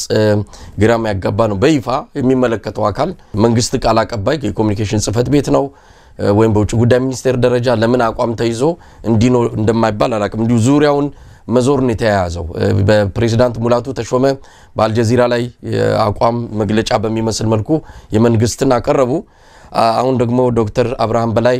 በኢትዮጵያ ፕሬስ ኤጀንሲ በኢትዮጵያ ዜና አገልግሎት የትግርኛ ፕሮግራም ላይ እዛ ላይ ወጥቶ ነው እንግዲህ የሻቢያንና የወያኔ በሚል የገለጸው ግንኙነት አስመራ ላይ መከናወኑን የአፍሪካን ኢንተለጀንስን ዘገባ ተከትሎ ትክክለኛ መሆኑንና ይሄ ጥምረት ይሄ ስብሰባ ለትግራይ ህዝብ ትልቅ አደጋ ነው ለኢትዮጵያም ሀገር የሚያፈርስ ነው አይነት መግለጫ አቋም ያንጸባረቀው ህወሓት ውድቅ አድርጎታል ከእውነት የራቀ ነው በሚል ነው ሊበሏት ያሰቧትን አሞራ ጅግራናት ይሏታል አይነትም ተረት አንስቷል ህወሓት የሆነ ነገር የደገሱት የጥፋት የትግራይ ህዝብ ላይ ያሰቡት ነገር ቢኖር ነው እንደዚህ አይነት ነገር ያመጡት በሚል ነው ህወሓት ያጣጣሉ አጥብቆ ነው ያወገዘው ይሄንን አቋም አልተገናኘንም ከኤርትራ ባለስልጣናት ጋር የሚል ነው እንዴት አየው ይሄ ፍጥጫ እንግዲህ በተለያዩ ቃላት ልውውጦች ቀጥሏል ምናልባት በመቀጠል ሊመጣ የሚችለው ይፋዊ በሆነ መልኩ በመሪዎቹ ደረጃ የቃላት ልውውጡ ቀጥሎ በኋላም ደግሞ እንደሚሰጋውም ወደ ጦርነት የሚገቡበት ሁኔታ ነው የሚጠበቀው ለማንኛውም ገለታው የሰሞንኛውን ወቅታዊውን ሁኔታ እንዴት አየው ዶክተር አብርሃም በላይ ምን ይያሉ ነው ያሉት ዶክተር አብርሃም በላይ ውሃና ቆላማ ቦታዎች ስራቸውን እየተው መምጣት አልነበረባቸውም የወታደራዊ ጉዳይ ነው ትግራይ ላይ የሆነ ጦርነት ሊያስቡ ሲሉ እሳቸውን ያመጣሉ ይሄ በጣም አሳሳቢ ነገር ነውና እንደ ምልክት ናቸው እሳቸው አሁን አንዱ የሚመስለው እንግዲህ ምንድነው ይሄ በተለይ ከደብረጽዮን በሚመራው ህወሓት ላይ ወደ ተወሰነ ጊዜ ወደ ጦርነት መግባታችን አይቀርም የሚል ትንተና ያላቸው ይመስላል መንግስት እንደዛ አይነት አቋም ያለው ይመስላል መሳይ ምክንያቱም አሁን ቀደም ባለው ጊዜ 3 ወር ገደብ ሰጥቶታል ህወሓት ማንኛውንም የፖለቲካ ምንድነው ስራ እንዳሰሩ ብሎ ምርጫ ቦርድ አግዷቸዋል 3 ወር ውስጥና እየሰሩ ነው እንግዲህ እንደምናየው ስብሰባ በደንብ ያደረጉ ነው ውሳኔ ወስናሉ መግለጫ የፖለቲካ ስራ ማለት ምን ማለት እንደሆነ እስቲ እንግዲህ አናቅም ይሄው መግለጫ ይሰጣል ህወሓት እነደብረጽዮን ምርጫ ቦርድ በሚቀጥሉ 3 ወራት ፖለቲካዊ ነገር እንዳታረጉ ብሎ ነበርና ይሄ በዚህ ጊዜ ህወሓት አይመለስም ወደ ቦታው አይመለስም ይሄንን 3 ወር ማይጠቀምበትም የሚል ነገር ያለ ይመስላል ፌደራል መንግስት እንዲህ ካልሆነ ደግሞ ወታደራዊ ሶሉሽን የሚባለው ወይ ወታደራዊ እንትን ያስፈልጋል ህወሓትን ለመምታት እንግዲህ ከትግራይም ህዝብ መነጠል ያስፈልጋል ከትግራይ ህዝብ ለመነጠል ደግሞ በተለይ ሻቢያ ጋር ማገናኘት ሻቢያ ደግሞ እንደምታውቀው ኤርትራውያን ቁስል አለው ብዙ የትግራይ ህዝብ በዚህ ሰዓት ሲመጡ ጭልፋችንን ሳይቀር ወስደውብናል ምን አርገውናል ሴቶች ደፍረዋል ብዙ ኮምፕሌን አለ እንደምታውቀው እና ከዛ ጋር ወስዶ ማላከክ እና ለሚቀጥል እርምጃ ማዘጋጀት ይመስላል የዶክተር አብርሃም መምጣት እና ይሄንን ቦታ ምናልባትም ደግሞ ሁለተኛቸው ነው ስለ የተቀያየሩት ዶክተር አብርሃም እና ያቺ ወደ ከቆላ የመጣችው እህታችን እሷን ወደዚህ ሲያመጣ እና ወይ ደግሞ መልሶ ያቺን ቆላ ያለችን አንተው ይሄንን ህይወት መከላከያ ሚኒስትር ሊያደርገው ይችላል አብይ እንደዚህ ያደረገ መጫወቻን ያደረገውና የትግራይ ሰው ስለሆነ ይመስለኛል እሱን አጥቶ ለደበድባችሁ ነው አይነት ይመስላል ህወሓት ደግሞ ያላቅም ውሸት ነው ምንም ግንኙነት የለኝም ይያል ነው አይተገናኝታል ብዙ ተገናኝታ ሲገናኝ አይተነዋል ተነጋግሯል የሚል ነገር ነውና እንደዚህ ትርምሶች በአንድ በኩል ያው ከኤርትራ ጋር ያለው ነገር ግጭት ሊመጣ እንደሚችል ብዙ ማሳያዎች የመጡ ነው ያሉት እንግዲህ ሻዕቢያ የሚል ቃል ተጠቅሟል ይሄ ሰው ማን ነው ስሙ ዶክተር አብርሃም ለመጀመሪያ ጊዜ መሆኑ ነው መሳይ ከዚህ ከኤርትራው ጦርነት በኋላ የኤርትራ መንግስት ነው ይሉ የነበሩትና አሁን ሻዕቢያ የሚል ቃል ተናግሯልና ይሄ ከፍተኛ ማኮብኮብ ነው እንግዲህ እስካሁን ከምናያቸው ምልክቶች አንዱ ነውና ዋናው ነገር ከህወሓት ጋር ያለው ነገር በተለይ ትግራይ አካባቢ ያለው ኮንስቲትዩንሲ ወይም ደግሞ ያ ቅቡልነቱን ወደዛ በማሳጣት ወታደራዊ እንትን ለመውሰድም ሊሆን ይችላል በዛም አለ በዚህ የትግራይ ህዝብ ነቃ ብሎ መጠበቅ ነው ያለው ሁላችንም በየቤታችን እቺ ማሰሪያ ብትሆን ጥሩ ይመስለኛል በሳ ያንን መልከት በየቤታችን ተደቆሰን ስለዚህ ኢትዮጵያውያን ወደ ጎን ተያይዘን ይሄንን ስርዓት ይሄንን ሰውዬ መሸኘት ካልቻለን ከችግር ምን ወጣ ይመስለኛል መሳይ ገለታው እንግዲህ ኤርትራ መንግስትና የህወሓት ባለስልጣናት ተገናኝተዋል የሚባለው ነገር በፊት ጀምሮ መረጃው ይወጣ ነበር በተለይ አብይ አህመድ ጠርቷቸው በነበረ ጊዜ አዲስ አበባ ሁለቱንም የህወሓት ምንድነው የተፋጠጡ ወገኖችን እዛ ላይ አንስቶ ነበርና በዛ ላይ አብይ አህመድ ያለው ነገር የለ እንደምትገናኙ እናቃለን በታርፉ ይሻላችኋል ብሏቸው እንደነበረ በወቅቱ ከብልጽግና መንደር ዩቲዩቦች አካባቢ በተለይ ከመንግስት ታማኝ ተደርጎ መረጃ የሚሰጣቸው አሉ እነሱ የተናገሩትን እናስታውሳለን ከዚሁ ጋር በተያያዘ አብይ አህመድ ተደጋጋሚ ሙከራ ማድረጉና አሁንም እየሞከረ እንዳለ ከኤርትራ መንግስት ጋር መነጋገር እንደሚፈልግ በሶስተኛ ወገን ሁሉ እንዳስጠየቀ አሁን ድረስ በዚህ ጉዳይ ላይ አሻፈረኝ ያለው የኤርትራ መንግስት እንደሆነ እንነጋገር የሚለው ደጅ መጥናት ሳይቀር በአብይ በኩል በተደጋጋሚ እየተደረገ ቢሆንም የኤርትራ መንግስት ፍቃደኛ እንዳልሆነ ስለዚህ መንግስት ሞክሮ ካቃተው ያለው አማራጭ ወደ ጥይት መታኮስ መሆኑን ራሳቸው የብልጽግና ደጋፊ ሆኑ ሚዲያዎች እየገለጹ ይገኛሉና አብይ አህመድ እየሞከረ ነው የኤርትራ መንግስት እኮ ለማነጋገር እየሞከረ ነው ለምንድነው ህወሓት ሲያነጋግር የኢትዮጵያ መጥፊያ የትግራይ ህዝብ እልቂትና አኬልዳማ ነው የሚፈጠረው የሚለው እሱ ለማነጋገር ደጅ እየጠና ነው በሶስተኛው ወገን በኬንያ በኩል በአፍሪካ ህብረት በኩል በተለያዩ ወገኖች እባክ ኢሳያስ አፈወርቂ እንነጋገር የሚለው የአብይ አህመድ ተማጽኖ አልተቋረጠም ከዛ ከአስመራ በኩል ግን እስካሁን ምን ሰማው ነገር አንነጋገርም የሚል ነው ብዙ ጊዜ ከርታችሁናል ክህደት ነው የምትፈጽሙት የሚል ነገር እንደሆነም እንዲያን መልስ እንደተሰጣቸውም እነዚሁ የብልጽግና ሚዲያዎች ተናግረዋል ገለታው ምን ማለት ይቻላል አንተ መነጋገር ትፈልጋለህ ሌላው ሲነጋገር እንግዲህ ስለመነጋገራቸው እነዛ ሁለቱም ወገኖች እስካሁን ማረጋገጫ አልሰጡም ህወሓት ከእውነት የራቀ ነው ብሏል ኤርትራው እንደተለመደው የውስጣችሁን ጉዳይ ዛው ፍቱበት ውጫው ያታደርጉት ብላለች ምን ማለት ይቻላል አንድ የመርህ ጉዳይ መቼም ይነሳል መርህ ጉዳይ ምንድነው ኢን ፕሪንሲፕል ትግራይ ስቴት ናት የኢትዮጵያ ስቴት ናት ፌደራል መንግስት ደግሞ ከውጪ ሀገር ጋር ወታደራዊ በሆነ ጉዳይ ኢኮኖሚያዊ በሆነ ጉዳይ በሌሎች ጉዳዮች ሊነጋገር ይችላል እንደ ስቴት ግን የአማራ ክልል ይሁን የትግራይ ክልል ይሁን በወታደራዊ ጉዳይ ከጎረቤት ሀገር ጋር ሄዶ ከተነጋገረ ስርዓት ፈረሰ ማለት ነው እና ይሄን መከላከል ተገቢ ነው ብዬ ነው ማምነው ግን ምንድነው ህወሓት የተነጋገረው በክልላዊ መንግስት ደረጃ የክልላዊ መንግስቱ የፌደራል መንግስቱ አካል ነው ብለን ከወሰድን አሁን ያልከው ነገር መርሁ ያስኬዳል አንድ ክልል መንግስት ተነስቶ የውጭ ጉዳይ ስራ ሊሰራ አይችልም አሁን ህዋት እንደ ቡድን ነው አማጺ ቡድን ነው እንግዲህ አሁን ባለው ቁመና አማጺ ቡድን ነው በፊትም ሲያደርገው ነበር አማጺ ያለ ከተለያዩ ሀገራት ድጋፍ ያገኘ የሚፈልገው ነገር ሲያደርግ ነበር ህዋትን በዛ ደረጃ መለካት እንችላለን የክልል መንግስትን እስካልያዘ ድረስ እንደውም የክልል መንግስትም ስላልሆነም እኮ ደግሞ የበለጠ ማሳሳቢ ይሆናል በተለይ ደግሞ አንድ ታጣቂም ስለሆነ ይሄ ታጣቂ የሆነ ኃይል ዝም ብሎ ከሌሎች ሀገሮች ጋር ንግግር የሚያደርግ ከሆነ ሴኩሪቲው የሀገሪቱ ሴኩሪቲ ደህንነቱ ይሄንን መጠበቅ መቻል ነበረበት እንደውም ማለት ነው ሞናለ ለነገሩ እኮ ኤርትራ ብቻ ሳይሆን እኮ ሱዳን ሰራዊት አለው አይደለም እንዴ አርሚ 70 ነው ምናምን የሚባል ህዋት የዛኛውን አካል የሚደግፍ በጦር ተይዘው አልነበር አንድ ጊዜ ተማርከው በዓለም አቀፍ ሚዲያ ሁሉ ወጥቶ የለም እንዴ ጉዳችን ቁማት ነው ጉዳችን እንደ ሀገር በጣም የከሰርንባቸው ማአት ነገሮች ናቸው ያሉት እና አሁን ትግራይ ላይ በጣም እንትን ያደረገው በተለይ ከኤርትራ ጋር በጣም እንትን ያደረገው በዛ በኩል ግንኙነት ፈጥረዋል የሚለው ለሁለት ዓላማ ነው የሚመስለኝ አንደኛው ይሄን ፕሮፓጋንዳ በኃይል የሚነዛው ከትግራይ ህዝብ መነጠል ፈልጓል ህዋት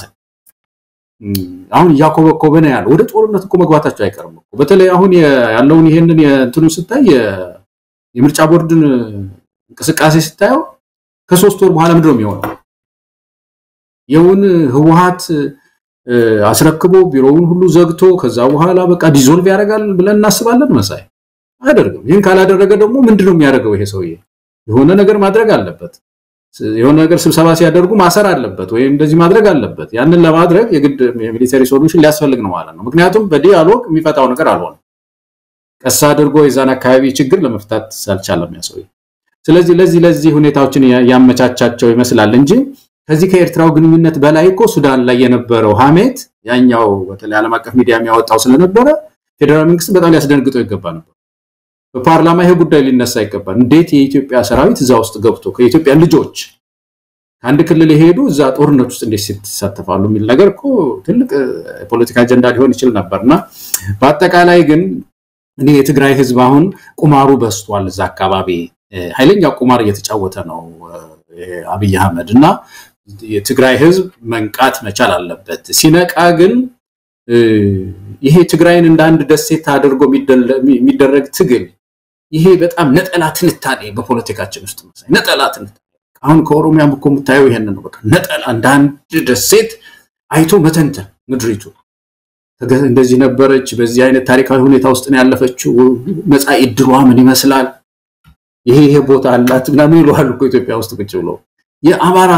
እንደዚህ አይነት ነፃ የሆነ ሲንግል የሆነ ትንታኔ ይሄ የትም ያደርሰን ትግላችን እኔ መሳይ እንደው መጨረሻ ላይ አላስረዘምብህም ትግላችን ሰውኔ ምናቀው የሚበታተነው ሲሸሽ ነው መሳይ ሽሽት መቼም ዝም ብሎ ስትሰው ሲሸሽ ወደ አንድ ቤት አይሄድ ማለት እስቲ እንሽሽ ወደ እንትና ቤት እንዴት ተብሎ አይደለም ብትንትኑ ነው የሚወጣው ሽሽት ብትንትኑ አቅጣጫ የለው ለማትረፍ ነው ዋሻ ፍለጋ ርብርብ ነው ትግል የነጻነት ትግል ህብረታ ይጠይቃል ኮመን ጎል ስላለው የጋራ ግብ ስላለው አሊያንስ ያስፈልጋልና ትግላችን እንደ ሽሽት መሆን ያለበት አይመስለኝም እንደ ወደፊት ስርዓት ለመትከል መተባበር መቻል አለብን እና ያንን ካደረግን ነው ትግራይም ኦሮሞም ሁሉም በየፊናችን እንደገና ሀገርም ነፃ ምንወጣ የሚመስለኝ መሰለኝ ገለታው እንግዲህ ሌላው ርዕሰ ጉዳይ የአማራ ክልል በደረሰው አጠቃላይ ቀውስ ምክንያት ለፈራረሱ ተቋማት በአጠቃላይ የአማራ ክልል ከእንደገና መልሶ ለማንሰራራት 10 ቢሊዮን ዶላር ያስፈልጋል የሚል አንድ የምስለኔው አስተዳደር ባለስልጣን በአዲስ አበባ እየተካሄደ ባለ በአማራ ክልል ላይ የሞከረ ባለ ስብሰባ ላይ መናገራቸው ዛሬ ተዘግቧል 10 ቢሊዮን ዶላር አማራን መልሶ ለማቋቋም ያስፈልጋል የሚል ነው ጥያቄዎች ይነሳሉ ጥያቄው የሚነሳው አንደኛ መቼ ተጠናቀቀ ገና እኮ ነው ገና የአማራ ክልል ቀውስ መቼ ተጠናቆ ነው ሁሉ ነገር እንዳበቃ ክልሉን እንደተቆጣጠረ አሁን የመልሶ ማቋቋምና የፈራረሱትን የመገንባት እንደዛ አይነት ምዕራፍ ውስጥ እኮ የሚገባው ክልሉን ስትቆጣጠር መሆን ነበረበትና ለምን እንዲህ አይነት አጀንዳ አሁን ላይ ይዘው እንደመጡ የሚታወቅ ነገር የለም ግን 10 ቢሊዮን ዶላር ብቻ ነው ወይ አማራ ክልል እኮ እንዳለ እንደ ክልል አስተዋውሳለሁ የህዋት ጦርነት 2 አመቱ በተከናወነ ጊዜ አንድ የክልሉ ባለስልጣን ያሉት ነገር አለ በርግጥ በኢትዮጵያ ብር ነው ወደ 500 ቢሊዮን ብር ያስፈልጋል ይሄም እንዲሁ ዝቅተኛ ግምት ነው ብለው የጠቀሱትን አስተዋውሳለሁ ከዛ በኋላ እንግዲህ 2 አመቱ ሌላ ጦርነት ሌላ ማአት መንግስታዊ ጥፋት ነው አማራ ክልል ላይ የተከናወነው ምንም የቀረ ትምህርት ቤት የጤና ተቋም የመሰረተ ልማት ተቋማት አልቀሩም በድሮንና በከባድ መሳሪያዎች ተደብድበዋል ስለዚህ የተባለው ግምት በጣም አነስተኛ ነው ሌላው እንግዲህ የቀደም ሲል የሚያነሳውትም ገና መቼ አሁን እኮ ፋኖ ወደ ሌላ ምዕራፍ አጠቃላይ ክልሉን ከአብይ አህመድ ወታደራዊ ጭቆና አገዛዝ ነፃ ለማድረግ ሰራዊቱን በኃይል በጉልበት ለማስወጣት ወደዛ ምዕራፍ ለመግባት እየተዘጋጁ ነው ያሉት አብይ አህመድም ጦር እያስገባ ነው ያለው አሁን ሰሞኑን ከፍተኛ የሆነ ጦር አስገብቷል አንድ ሙሉ እዝ ነው ያስገባው ምንም እንኳን ልብስ ቀይረው የኦሮሚያ ልዩ ኃይል ቢሆኑም ሰራዊት እያስገባ ነው ያለው ገና ያልተጠናቀቀ ገና በእጅ ባልገባ ነገር ላይ ስለመልሶ ማቋቋም ስብሰባ የምትጠራው ለምንድን ነው የሚለው ጥያቄም ይነሳል ገለታው የአማራ ህዝብ ጉዳት በቁስ አካል ብቻ ንገለጽ አይደለም ብዙ ሽረት የሚያስፈልገው ህዝብ ነው መሳይ እኔ ከዚህ ከቁስ አካሉ ከፈረሰበት ትምህርት ቤት ከክሊኒኩ ከዛም በላይ ያን ለዛ የዳረገው ፖለቲካዊ ችግር እሱ ነው ትልቁ ካሳው ለዛ ህዝብ እነዚህ ድልድዩ ምኑ ይገነባል እሱ የተባለው ብር እንዳልከው ገና ጦርነቱ አላለቀም ካልኩሌት ለማድረግም መጀመሪያ ማለቅ አለበት ግን ከሁሉ በላይ ግን ታግሎ የይልቃልን ካቢኔ ከበተነ በኋላ እንደገና ሌላ ካቢኔ ነው የመጣበት ይሄ ህዝብ ስለዚህ ትልቁ የአማራ ህዝብ ካሳ የሚታገልለት አንድ ዲሞክራሲያዊ የሆነ የተሻለ ስርዓት ይፈልጋል እንደ ሀገርም እንደ ክልሉ አሁን ባለው ሁኔታ ማለት ነው ስለዚህ ይሄ ትልቁ ሂሳብ ይሄ ነው የሚመስለው ሁለተኛው ማህበራዊ ተቋማት ናቸው አሁን እነሱ ከዚህ ቀጥሎም ይመጣ ነው መልካም አስተዳደር የሚፈልገው መንግስት ከመሰረተ በኋላ ከዛ በኋላ የትምህርት ቤቱን መጠገን ባጭር ታጥቆ ይነሳል ገንዘብ ከዚህ ፈልጎት ክሊኒኩን ይገነባል ወዘተርፈ ማለት ሌላው በጣም ኢምፖርታንቱ ነገር ለዛ ህዝብ መታሰብ ያለበት ካሳ ነው መሳይ እንደ ተቋም ነው ብዙ ጊዜ የምንለካው ስንት ትምህርት ቤት ፈረሰ ስንት ምንድነው ክሊኒክ እንትናለ ብቻ ነው እያንዳንዱ ገበሬ መከራውን አይቶ ማሳው የተቃጠለበት ገበሬ በድሮን እጁ የተቆረጠ ገበሬ የተፈናቀለ ገበሬ ብዙ ነው ያለው ብዙ በእያንዳንዱ በየቀበሌው ሽግግር ፍትህ ያስፈልጋል በየቀበሌው በእነዚህ ዜጎች ላይ ተረማምዶ የሚደረግ ሌላ ስራ ሊኖር አይችልም እዛ አካባቢ ስለዚህ ይሄ የሽግግር ፍትህ ነገር የካሳ ነገር መኖር አለበት ይሄ በሁሉም በኢትዮጵያውያን ክልል ውስጥ ነው መሳይ የተጎዱ ቤታቸው የተቃጠለ አንካሳ የሆኑ በዊልቸር የሚሄዱ መጻኢ ዕድላቸውን ሁሉ ያጨለመባቸው ይሄ መፍትሄ ፖለቲካ መፍትሄ መምጣት ሲገባው ሳይመጣ ቀርቶ መጻኢ ዕድላቸው የጨለመባቸው ዜጎቻችን ፍትህ ማለት ነው ይሄ ነው ትልቁ ነገር ሽግግር ሲባል ስለዚህ ለዚህ እነዚህን ጥያቄዎች የያዘ ለዚህ ነው ከባባድ ወፍራም ጥያቄዎች አሉት ያ ህዝብ ምንለውና ይሄ ሲዋጋ አሁንም ያዋጋ ያለ አረጋ ከበደ ሲዋጋ ነበር አሁንም ያዋጋ ነው ያለው እስካሁን ለጠፋው 10 ቢሊዮን ብር ስጡኝ 10 ቢሊዮን ብር ቢሰጡት እኮ እንደገና የ10 ቢሊዮን ብር ምንድነው ድሮን ቦምብ እኮ ሊገዛበት ሌላ ነገር የለውም ስለዚህ የአማራ ህዝብ ጥያቄ የመጀመሪያው ጥያቄ ትልቁ ነገር እየታገለ ያለው ለትልቅ ጉዳይ ነው በተሻለ አስተዳደር ነው ያ የመጀመሪያው ካሳውስ ነው የሚመስል ስለዚህ እኔ አሁን ከዚህ በኋላ ካልኩሌት ተደርጎ ሰው ሲረጋጋ ቀደም ያልከው ነው መሳይ እፎይ ሲል የሆነ ጊዜ ሲመጣ ኩኑ ወደ ኋላ መታየው ጋብ ሲያባራ ማለት ዝናቡ ሲያባራ ቀጥ ሲል ጨዋታ ይጀምር ቆርቆሮ ቤት ውስጥ ቁጭ ብሎ በረዶ እየጣለ ቁም ነገር ማውራት አይቻልም ያው ማቆም ነው ያለብን የጮህንም ልናወራ ብንል አንሳማ እንችላለን እሱ ያባራ መጀመሪያ ጦርነቱ አባርቶ ከዛ በኋላ አስተዳደር ለውጥ መጥቶ ከዛ በኋላ ካልኩሌት እናደርጋለን ያልከው ትምህርት ፈርሷል ያ ብቻ አይደለም ግን የነዚህ የተጎዱ ዜጎች ህይወት ጉዳይ ምንም የማያውቅ ደሃ ገበሬ ቤቱ ቁጭ ብሎ ድግስ ክርስትና ሲደግስ ላይ የልጁ እጅ ተቆርጧል መሰለኝ የሚጦረው ልጅ ያለቀሰ ያለ ህዝብ አለና በየቀበሌው በየቀበሌው ተመዝግቦ የደረሰበት ጉዳት ተመዝግቦ የሚገባውን አፕሮፕሪየት የሆነ ካሳ የሚያገኝበት ሁኔታ መፈጠር ያለበት ነው ይመስለኝ መሳይ ገለታው አንድ ጊዜ አማራ ክልል ምስለኔ አስተዳደር ባለስልጣናት አስቸጋሪ ነው ትላንት የሚሰጡትን መግለጫ ዛሬ ገልብጠው ሌላ ነገር እንዲመስል ነው የሚያደርጉት አሁን ሰሞኑን በምክር ቤት ደረጃ ተነጋግረው በአማራ ክልል ያለው አጠቃላይ ሁኔታን በተመለከተ 60% ተማሪዎች መማር አልቻሉም ምክንያቱም በጦርነት ውስጥ ስላሉ ወደ 50 ቢሊዮን ብር የግብር መሰብሰብ አልቻልንም አቃተን የሚሉ ሪፖርቶችን በየጊዜው ያቀርባሉ ደሞ ይመጡና ደሞ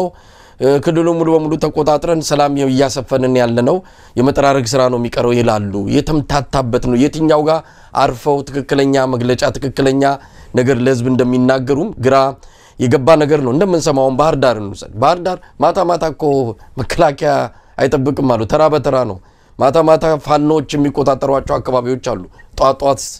ሲነጋ ይወጣሉ ስለዚህ በወጉም እኮ ዋና ከተማውን ባህር ዳርንም እኮ ማስተዳደር የቻለ ክልላዊ መንግስት አይደለም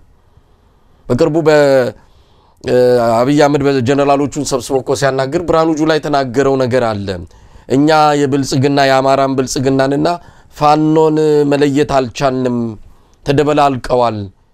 ሊጠራ ያልቻለ ነው በክልሉ እኮ ሰላም እንዳናሰፈን ያደረገን ይሄው የብልጽግና ስርዓት ነው እና እዛ ላይ ስራ ስሩ ፖለቲከኞች ስራችሁን ስሩ ብሎ ትልቅ ምንድነው ክስ ያቀረበበት እኮ መድረክ ነው ስለዚህ እንደዚህ አይነት ቁመና ያለው ክልላዊ መንግስት የ10 ቢሊዮን ዶላር ያስፈልገናል መልሶ ማቋቋም የሚል ሪፖርት ይዞ ሲመጣ በጣም አስቂ ነገር ነው ከዚህ ጋር በተያዘ በባህር ዳር ባለፈው የተገደለው የባህር ዳር ዩኒቨርሲቲ የሜዲካል ዶክተር መምህር ተመራማሪ የዶክተር አንዱ ዓለም ዳኜ ገዳይን ይዣሉ ብለዋል የባህር ዳር ፖሊስ ይሄ በራሱ ብዙ ነገሮችን እንድናነሳ ያደርገናል የአማራ ፋኖ በጎጃም ገዳዮቹ የመንግስት ኃይሎች እንደሆኑ በደንብ አስረግጦ አቅርቧል ምስክሮችም አሉ ያንን ማረጋገጫ የሚሰጡ አሁን በዚህ አጭር ጊዜ ገዳዩን ይዘናል አምኗል የጽንፈኛው ቡድን አባል ነው የሚል መግለጫ ነው ፖሊስ የሰጠው እንግዲህ ዳኛውም ሰራቂውም ሁሉም ነገር መንግስት በሆነበት ሀገር ላይ እንዲህ አይነት መረጃዎች ሲወጡ በጥርጣሬ እንድንመለከት የሚያደርግ ነው የዶክተር አንዱ ዓለም ግድያ አጠቃላይ ነገሩን አማራ ክልል ያለውን ቀውስ የሚያሳይ ነው ገዳዩን በመያዝ ብቻ ምናልባት ከመንግስትም ይሁን ከሌላ አካል የዛ ክልል ችግር እንዲህ አይነቱን ነገር ማስቆም የምትችለው አይደለም አጠቃላይ የሆነ ለውጥ የሚያስፈልግበት ሁኔታ ነው የተፈጠረው ትንንሽ እንደዚህ አይነት ነገሮችን ያዝን በማለት ህዝቡ ሰላም ያገኛል ፍትህ ያገኛል የፍትህ ጥያቄው ተመልሷል የሚል ድምዳሜ መስጠት የሚቻል አይደለም በአጠቃላይ በአማራ ክልል ያለው ሁኔታ አሁንም በብዙ መልኩ በፋኖ እግር ስር ያሉ በፋኖ እጅ ላይ ያሉ ውሳኔዎችን የሚጠብቅ ነው ወፋኖ በሚቀጥሉት ቀናት በሚቀጥሉት ሳምንታት በሚወስዳቸው እርምጃዎች የሚወሰንም ነው እንጂ ክልላዊ መንግስቱ ዝም ብሎ ተነስቶ ልክ ክልሉ እንደተቆጣጠረ እንዲህ ነው እንዲያ ነው የሚል መግለጫ መስጠቱ ብዙም ትርጉም የለውም ህብረተሰቡም ከዚህ አንፃር መዘናጋት የለበትም ብዙ ነገሮች ገና ወደፊት ይጠብቁናል የሚል ነው የዚህ መንግስት ትልቁ ውድቀት የደህንነት አካሉ ክሽፈት ነው ብዙ ጊዜ የሚያነሳን ይመስለኛል መሳይ ብዙ ሰው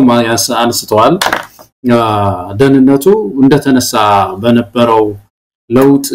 የለውጥ ሙከራ መካከል በጥንቃቄ ሊቀየር የሚገባው አካል እሱ ነበር ደህንነቱ ነበር እና እዛ ላይ ከባድ ኪሳራ ነው ሲዋቀርም ደግሞ ህዋት ሲያዋቅረው ደግሞ ባደገኛ ሁኔታ ነበር ያዋቀረው የታችኛውና የላይኛው እንዳይናበብ አሩ የታችኛው እኮ በስልክ ነበር የሚያቀብለው መረጃ መሳይ የታችኛው የደህንነት ሰራተኛ በየቀበሌው ተሰማርቷል ጥሩ ነበር ብዛቱ ጥሩ ነው አያያዙ ጥሩ ነው ያው ተቃዋሚውን ለማፈንም ነው ግን አጠቃላይ ጥሩ አስምሪት ተሰጠውና የሚያቀው ማንን መሰለ የታችኛው በየቀበሌው ይሄ ጠጅ ቤትም ሻይ ቤትም የትም ገብቶ ተመሳስሎ ደህንነት የሚሰልለው ኃይል የሚያቀው አንድ ሰው ነው መሳይ ደውሎ የሚያቀብለው መረጃ ኃይለኛ መረጃ ከሆነ ደግሞ ያን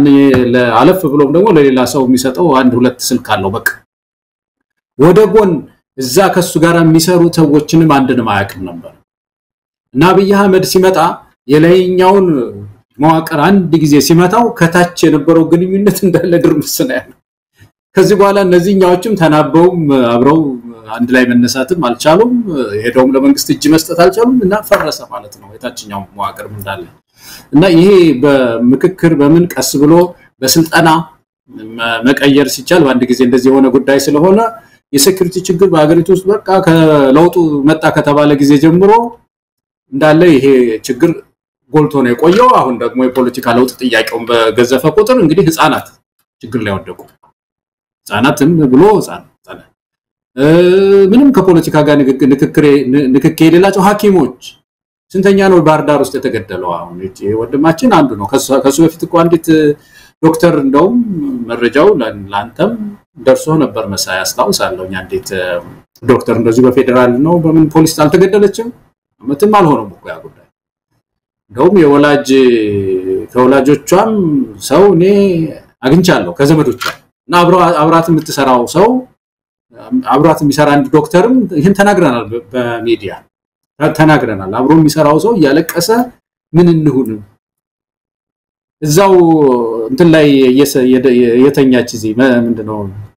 ወንበር ላይ የተኛች የምታገለግል ንጹህ ሰው ነው የተገደለችው ተብሏል ዶክተር የተገደለው አሁን እሷን ረሳናት እንደገና ሌላ ሰው መጣ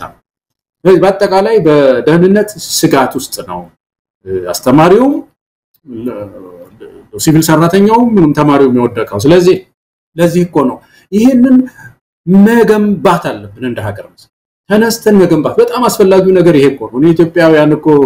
ያንቀ 39 የሚገርመኝ እንገነጠላለን ሲሉ ሴኩሪቲ አፓራተስ ሳይኖራቸው መከተላቸው ያስቃል በጣም እኮ ዝም ብሎ ሀገር ይሆናሉ ማለት ነው የደህንነት ተቋም ሳይኖራቸው በ2/3 ድምጽ አንድ ምክር ቤት አጽድቆ ሀገር ሆነው ከዛ ሴኩሪቲ ሊገነቡ ማለት ነው ሴኩሪቲ እንዴት አስፈላጊ እንደሆነ ነገር አይቻልም መሳይና አሁን ትልቁ ነገር እንደ ሀገርም ይሄንን ተቋም አተናልና እንደገና የመገንባት ስራ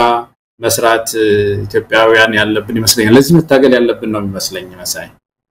ገለታው እንግዲህ ዝግጅታችን ያጠቃለልን እንሄዳለን አንድ እንዲሁ አጠቃላይ ሀገሪቱን ሁኔታ የሚያሳይ በአዲስ አበባ የተካሄደ አንድ ስብሰባ አለ ከነጋዴዎች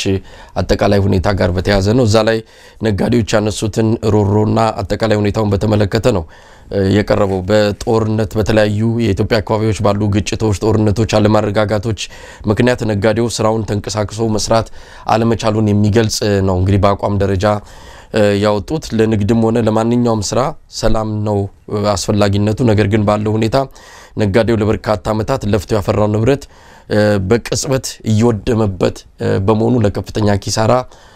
የተዳረገ ነጋዴው እየተራበ ነው የሚልም በስብሰባው ላይ ተንጸባረቁ ሐሳቦች ነው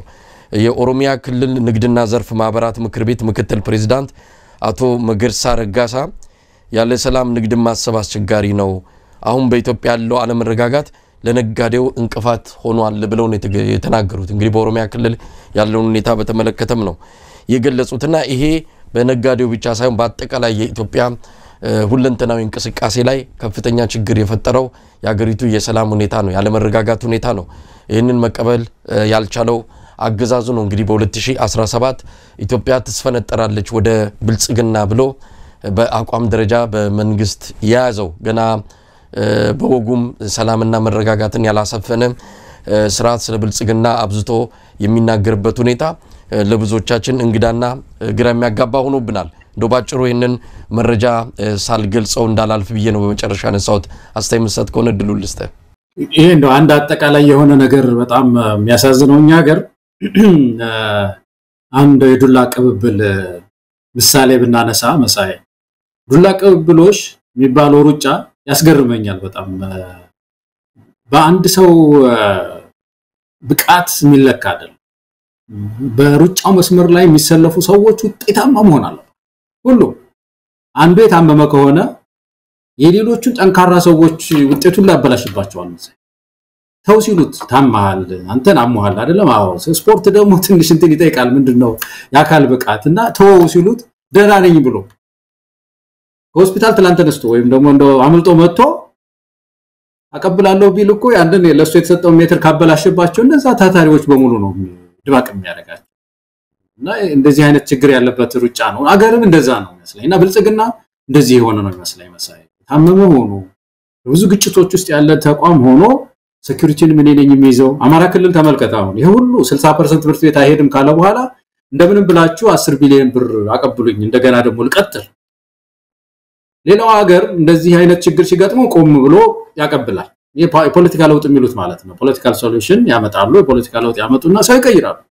ጃፓኖች ብዙ ጊዜ አንስተናል ኮሪያውያኖች ብዙ አንስተናል ሰው ችግር ሲገጥመው አልነዳ ካለ ይቀይሩታል ለከመሃል ማለት ነው ይባላል ያምናል እሱ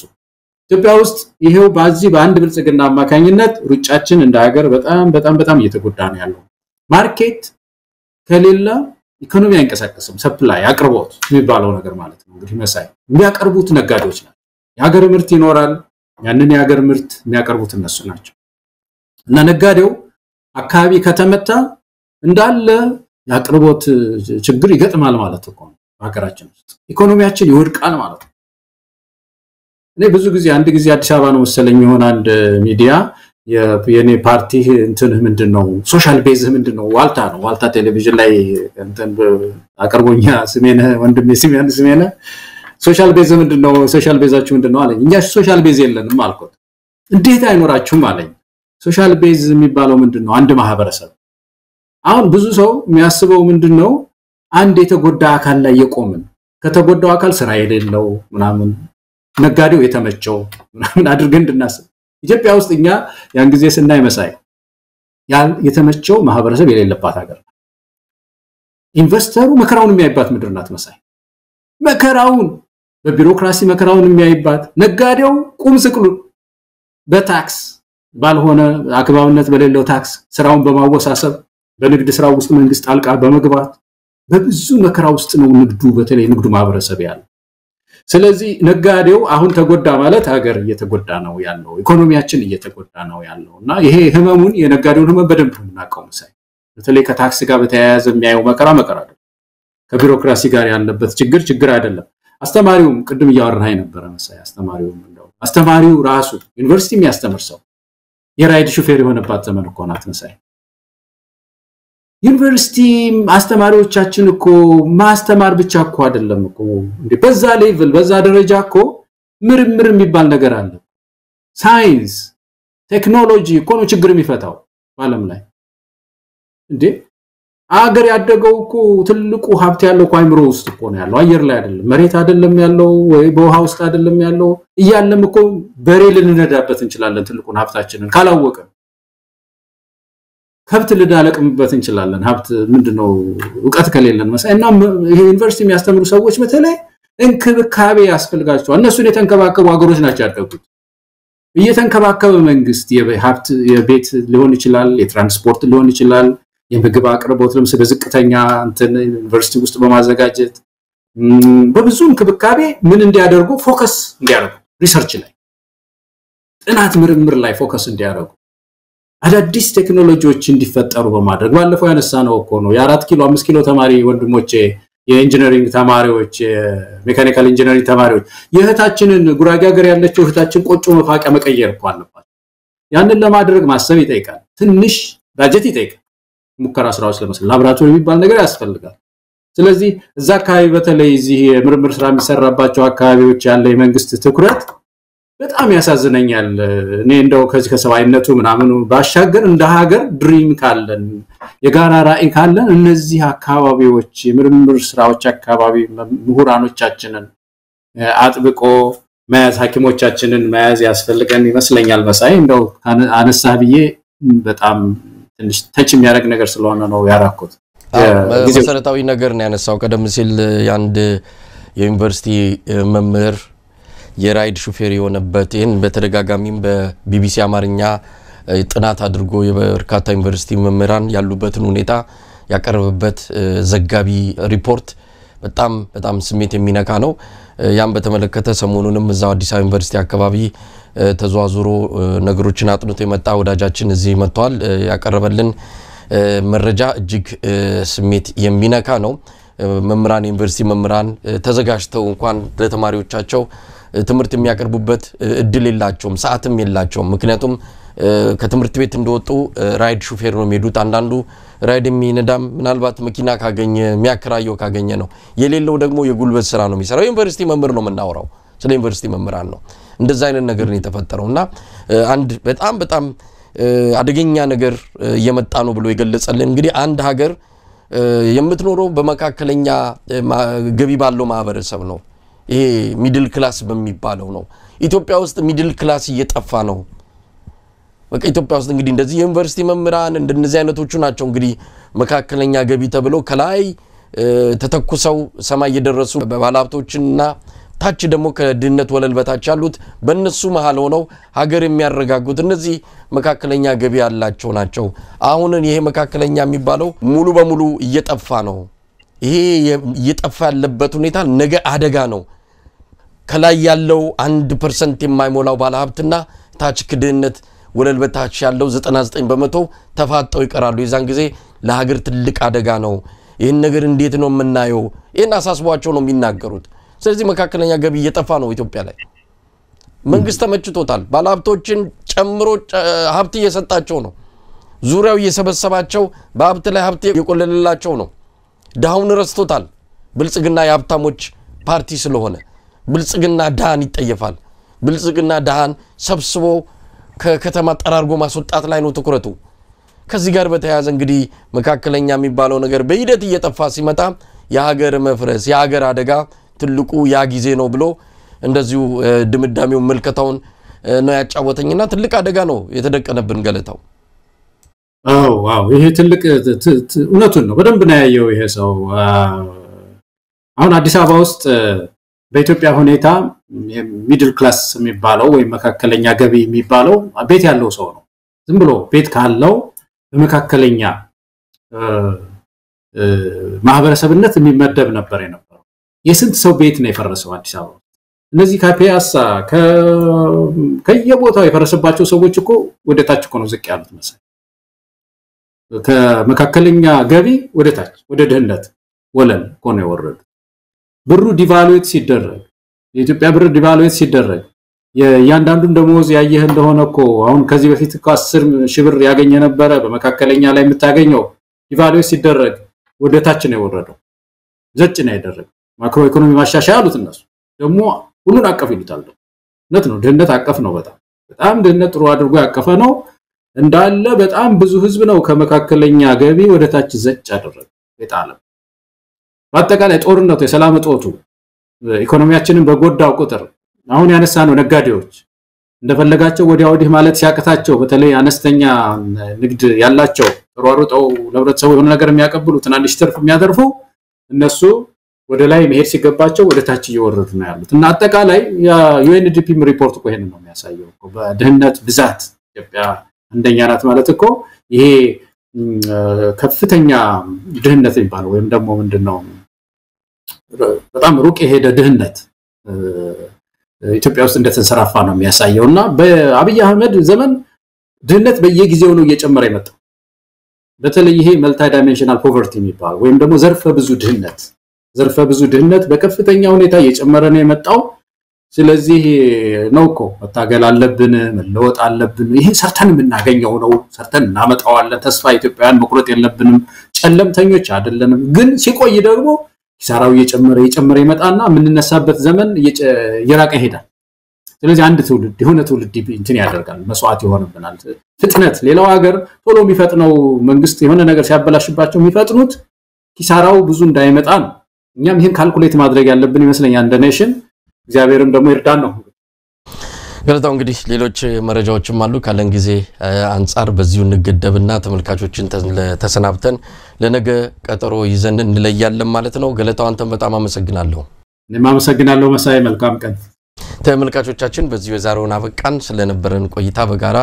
ምስጋናችን ከልብ ሆኖ ከያላችሁበት ይድረሳችሁ ኢትዮጵያ በክብር ለዘላለም ትኑር ጤና ይስጥልን